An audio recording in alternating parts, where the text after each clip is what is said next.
Hello, everyone. Welcome to another episode of DTF Frankie and Herb. My name is Frankie. And my name is Herb. Today, we're going to be talking about the one and only, the hardcore, badass looking Hollywood star, Michael Shannon. Hardcore? Yeah.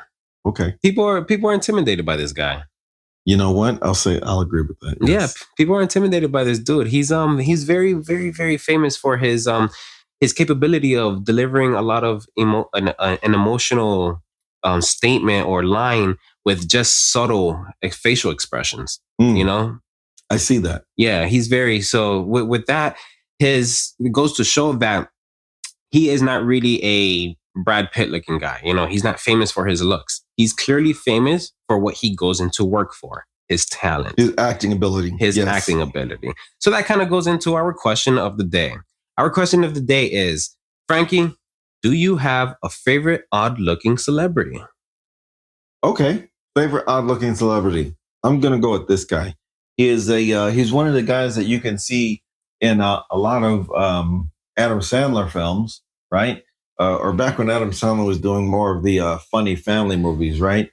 Steve Buscemi. Steve Buscemi, nice. That's what according to him, he says his circle of friends call him the Bush. But Steve Buscemi, yeah. Steve Buscemi had a lead role in Boardwalk Empire.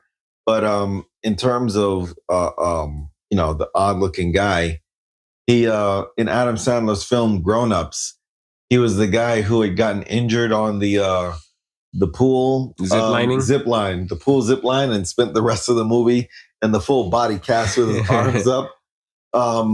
Throwback to Big Daddy, right? His Adam Sandler movie Big Daddy. Steve Buscemi was the homeless guy who he promised McDonald's if you stop asking questions. Yeah.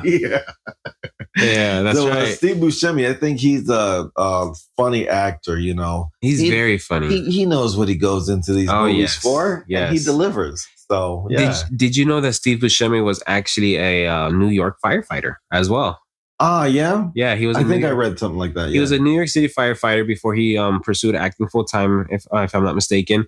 As well, he is the voice of Randall from Monsters, Inc., the purple lizard. Oh, wow. Yeah, the nemesis of basically Sully and Mike. Yeah. Yeah, so that's that. I guess a little fun fact to your answer there. There you go. So my favorite odd-looking celebrity, first person that came to mind when this question came about was Willem Dafoe. Yeah. Also known as Green Goblin. We all know that look, that scary look. Yeah. Where he just smiles left to right, ear to ear. And he is not the best looking dude in Hollywood, but he is just another person that really delivers. Yeah, when it comes to the actor. He is an actor. And man, it would be, even he's aware of this. When the whole No Way Home thing, came about, and he was obviously the star in the villains. We had Doc Ock and Electro, but he was the main villain, that everyone was excited to see. And I'm not sure, I think it was Variety or whatever that was, that does questions like, they'll go to Google and they'll type in their first name, Willem Dafoe, and then whatever is the first few options, they'll answer that. Willem Dafoe age, Willem Dafoe's birth, and he'll answer it. So one of the stuff that came up was Willem Dafoe playing Joker. And he said that is something that he has, heard about many, many years for a long time now, that he would be, a great Joker. And he said that no one has ever approached him about it, that he clearly would be interested in it. But if it doesn't happen, it doesn't happen. It's funny you brought that up, because I was in my head also that whole Joker interaction. I saw a quote where Willem Dafoe said it's kind of crazy that people think you have this incredibly great resemblance with this deranged man. Yeah. My favorite Willem Dafoe performance is actually in my all-time favorite movie, right? My all-time favorite movie. I've easily seen this movie 100 times. Right, it's called Boondock Saints. What a fantastic film! And Willem Dafoe in that movie is he FBI or I think he's FBI. He's an FBI agent, and he just absolutely delivers in his investigative ability, in his storytelling detail, and in that movie he's just so funny, so good. Okay, I haven't seen it. Role. I haven't seen it. Unfortunately, I say that Willem Dafoe is a great actor, and I've seen a lot of his movies in the sense of like his acting capabilities. But of course, the main thing that I know him from is when I first saw him in Spider-Man. Yeah. So let's move on. Well, first, if there is anybody that would like to answer this question, like to share if there is an odd-looking celebrity that you find interesting, some that you respect in their respective area in the industry, let us know. Let's get into today's actor's profile of today. We're talking about a man that's been in the industry since the 90s and has really showcased himself. Mhm. He really made a career out of his name and everything. Michael Shannon. Michael Shannon. Thank you for joining us. So Michael Shannon, born on August 7th, 1974, is currently 49 years old. It's strange because I always thought he was 49 years old. Always? I mean, dude, he looked old. He's always looking old, man. Michael Shannon always has that old look. I'm just messing with you. Nah. So he's currently 49 years old. And he was born in Lexington, Kentucky, and started his acting career in Chicago. I'm pretty sure he does give Chicago his, how can I say, the land of respect to how everything started for him, because he started his acting career in Chicago and he actually owns a theater in Chicago as well. Really? Yeah, he's like a co-owner or something like that to like some theater over there. I don't know if it's like a cinema theater or like a play kind of thing, or like Broadway type of thing. But he's like an owner. If that's the case, then he's definitely paying his homage to the city where he, started his career. Exactly. He began his professional he began his professional stage career in Chicago. First acting role was in Winterset at the Illinois Theater Center. Over the next several years, he continued working on the stage with such companies as Steppenwolf, The Next Lab, and the Red Orchid Theater. He subsequently relocated to London for a year and performed on the stage in London's West End, where he gained enough recognition to transition to film. So, like you said, stage actors are very expressive. Very. And, because he is one of these odd-looking celebrities we talked about, he has to deliver in his performance. Mm-hmm. That is one thing that you can say about stage actors. They can act, right? Because think about it. Film actors, they do a take. If the director doesn't like it, cut, reset, let's do it again. Yes. Cut, reset, let's do it again. Cut, reset, let's do it again. Stage actors, you got that live audience. You got to do it on the spot. You don't get do-overs. Mm-hmm. So imagine everything a stage actor has to do. Memorization is probably up there. Yeah. Memorizing lines and whatnot is probably, the best that people have ever seen. Absolutely. His ability to improv, his ability to improvise scenes, right? In case somebody else messes up on the stage, the show must go on. Yeah. Right? Absolutely. How are we going to fix this scene? Yeah. His ability to improv is probably up there too. It's very interesting that you mentioned this about how stage actors are, how they really need that mindset of dedication and memorization of their lines and everything like that. Because if something distracts them, then their performance is off. Mm-hmm. And this actually brings up a story that Michael Shannon, I think it was, he did a Broadway in 2013, I believe, called Grace. And he was on stage, he was delivering his lines, and next thing you know, he gets distracted, or at least this is his story. He delivered his lines and everything like that, but then he goes backstage and starts telling, one of the stage directors or security, like, hey, some people in the front are like making gagging noises. Like somebody out there was distracting him, and he couldn't focus, and he was hearing somebody like making throw up sounds. And when they went to go check, somebody in the front row threw up. Somebody in the front row threw up. So that was that. But that goes to show you that even something as, obviously hearing somebody throw up is going to catch your attention. It's going to distract you from anything. Mm-hmm. So imagine being on stage trying to deliver these lines, and you just hear somebody and you're Michael Shannon trying to deliver these serious lines. Exactly. Imagine what the movie was about, or the stage play. Imagine what the stage play was about. What if they were taking on these serious subject matter? Like, I don't know, slavery. What if they're, and you just,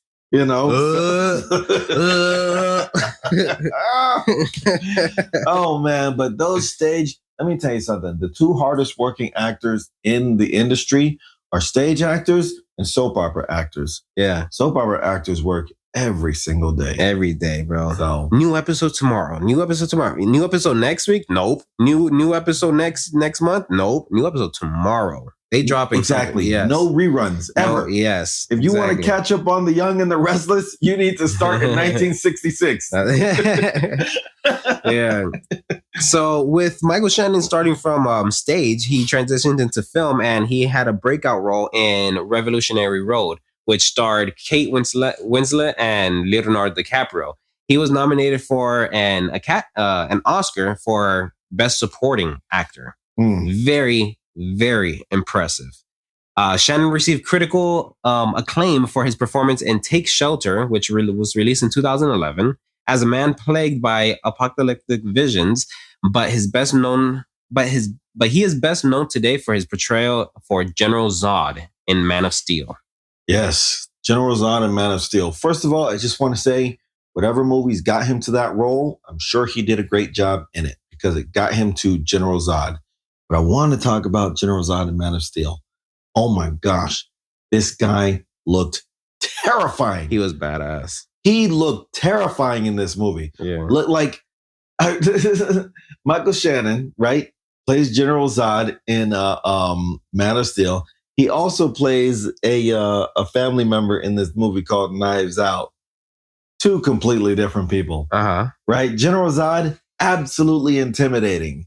And in the movie Knives Out, he plays the eldest sibling of a family waiting for their father to die to get some money. And he's like crippled and unable to do a lot on his own, can hardly walk and whatnot. And both roles he played incredibly convincingly, you know? But man, intimidating in Man of Steel. Yeah. Jeez. Like aliens aren't real. Kryptonians aren't real. I don't want to see him though. Michael Shannon is real, though. Right? I don't want to see him in person. Yo. Oh man. Okay, yeah. What else do you have about Michael Shannon? Anything interesting you found out about him? I found out a few things, but I just wanted to see if you have anything. So outside of his most recent appearances, we just mentioned Knives Out. He also starred in something called The Little Things, as well as Nine Perfect Strangers. Okay. And those two projects add to his television work, right? Those are two shows versus, just being in movies and whatnot. I don't know. Maybe he plays more of a leading character in TV series versus possibly movies. So I got to check those things out. Yeah, he's not really a lead actor type of guy, which is perfectly fine, because to make a real decent film, to make a real good blockbuster hit, you always need that secondary dude. You always need that secondary woman, that secondary performer there to just really help that main character. Helps add to the realism of the situation. Helps with character traits for the main person, exactly. Right? Relationship to the secondary character is probably why they make certain decisions. So yes, it just adds to the validity and the story building nature of, films. Yeah. And you know what else I like about Michael Shannon? Tell me. We know that he's a stage actor, meaning that he takes his stuff serious. Mm-hmm. We know that he really likes to really portray his acting capabilities on point. I saw an article where, he played General Zod in Man of Steel. And I remember, because he died, Batman versus Superman came out. And it was this huge thing. Ben Affleck was just casted as Batman. Oh my goodness, Batman versus Superman on the big screen. We're finally going to see it happen. And Michael Shannon, of course, was fresh off of Man of Steel. Michael Shannon, how do you feel about the whole Batman versus Superman? Whose team are you on? His answer was straightforward. It was, I don't really care.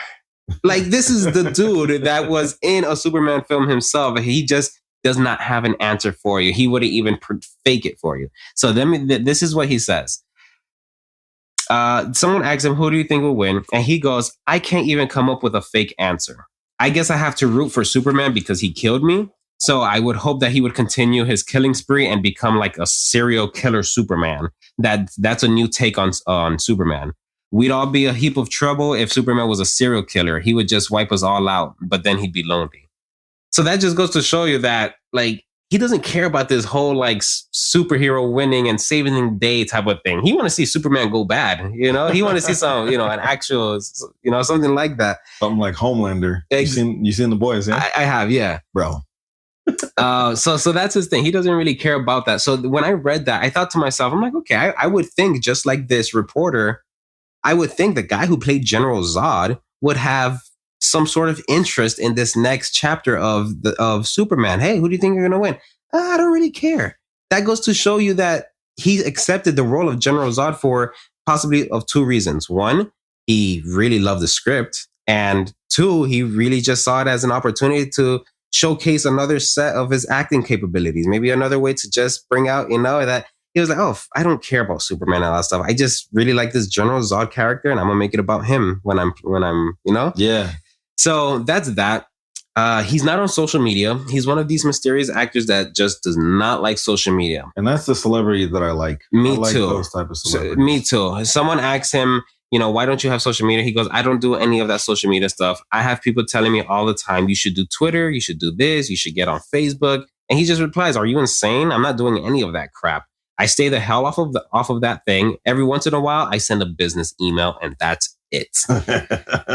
This makes me wonder, Michael Shannon probably still uses AOL. Man, it makes me wonder, what does he do on his free time? What is considered his free time? Or what does he like? Let me tell you something, man. The people that aren't on social media so crazy like that are the ones actually enjoying life. Mm-hmm. But people who are on social media all the time, trying to make a living on social media, or social media is that important to them. They're the ones stressed out about how much attention they're getting on social media. Yeah. They're not living life. They're not enjoying life. So I'm sure Michael Shannon is absolutely happy. He's probably got a wife and kids that he gets to spend time with. Yeah. He's probably watching his children actually grow up and whatnot, and he's probably doing it the right way. Yeah. I'm going to end my fun facts about Michael Shannon with this last thing. I keep repeating this because this is the reason why Michael Shannon is today's actor's profile. He is a man of talent. He takes his work serious to the point where this movie came out. I forgot what year, 2018, 19. Have you seen the movie The Shape of Water? Or heard of it? I know of it, yes. Yes. So The Shape of Water was one of those movies that year that was just nominated for Oscars. Yes, I remember. Guillermo del Toro wrote it, directed, and everything like that. Michael Shannon is in it. Octavia Spencer is in it as well. And on The Shape of Water, Michael Shannon had delivered his takes in one shot majority of the filming, to the point where Octavia Spencer started a thing saying Shannoning. Basically, Shannoning means where you delivered it in one take. So when she got from now on, so whenever she gets one take right, she says, I Shannoned it. That is crazy. I hope that catches. Yeah. I really hope that catches, because it would add to the legacy outside of his work. It would add that'd be something that people would know about him personally. What you what? You Shannoned it? You should. Yeah, you don't. Well, you must not Shannon a lot of things, right? Okay. Well, anything else you have about Michael Shannon? Anything you wish to share with these people to understand why we discuss about Michael Shannon today? Anything you got? I got nothing else. I got nothing else as well. Clearly, we're just really in love with his acting capabilities. We're just in love with the type of performer that he is. So once again, Michael Shannon, everyone. So now, Frankie, let's get on to our movie of the week. Movie of the week. Let's do it. Movie of the week. Movie of the week. I chose something very related to our actor's profile for today. Man of Steel. Oh. You don't usually do that. I don't. This is like one of the first times, maybe. Yeah. You don't do it a lot. But Man of Steel, man, what a great film. 2013 tells the origin story of the one and only Superman, also known as Clark Kent. Sent from the dying planets of Krypton to Earth, he grapples with his extraordinary powers and eventually embraces his role as Superman.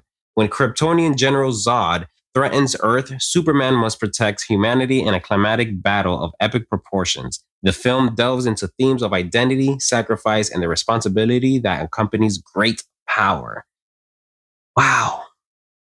I loved Man of Steel. I saw Superman Returns, and that gave me a reason why I don't watch, Superman movies or anything like that. I thought it was stupid. I thought it was dumb. Remind you, this was like pre-Marvel. So any superhero movie before Marvel was like hard to watch unless it was like X-Men and all that stuff. But when Superman Return came out, it was dumb. Man of Steel went hard. Yes, it did. Zack Snyder killed that. He absolutely did. I think Zack Snyder, right, saw that the superhero genre needed a refreshing, right? It needed a refreshing retelling of these types of stories, because Superman Returns, right, with what was his name, Brandon Routh.